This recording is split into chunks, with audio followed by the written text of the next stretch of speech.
ఆహ్, కాంగ్రెస్ పార్టీకి ఒక పెద్ద షాకింగ్ పరిణామం. ఎట్లాంటి వ్యక్తికి అది టికెట్ ఇచ్చింది. సరే ముస్లింల ఓట్లు ఓవైసీ వల్లొచ్చేస్తాయా? యాదవుల ఓట్లు నవీన్ యాదవ్ వల్లొస్తాయా? అన్నది పక్కన పెడితే ఆ సూత్రంతోనే ఇచ్చింది అక్కడ కాంగ్రెస్ పార్టీ.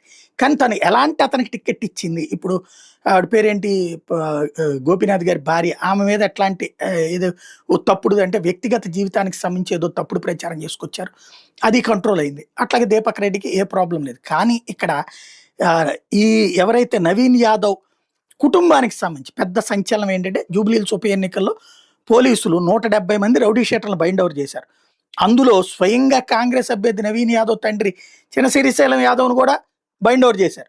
అలాగే ఈ నవీన్ యాదవ్ సోదరుడైనటువంటి రమేష్ యాదవ్‌ను కూడా బైండ్ ఓవర్ చేయాల్సొచ్చింది. ఎందుకని? ఎన్నికల సంఘం ఆదేశాలతో.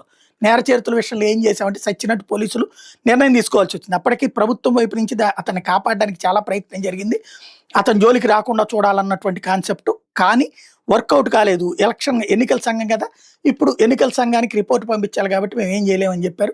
బైండ్ ఓవర్ చేశారు. అంటే తండ్రి, అన్న ఇద్దరు రౌడీ షీటర్ల గుండి బైండ్ ఓవర్ చేయగలిగిన నేర చరిత్ర కలిగినటువంటి వ్యక్తి కుటుంబానికి సంబంధించిన నవీన్ యాదవ్‌కి టికెట్ ఇచ్చారు. అతని మీద కూడా రౌడీ షీట్ ఉందనే కదా బీఆర్ఎస్ వాదించేది.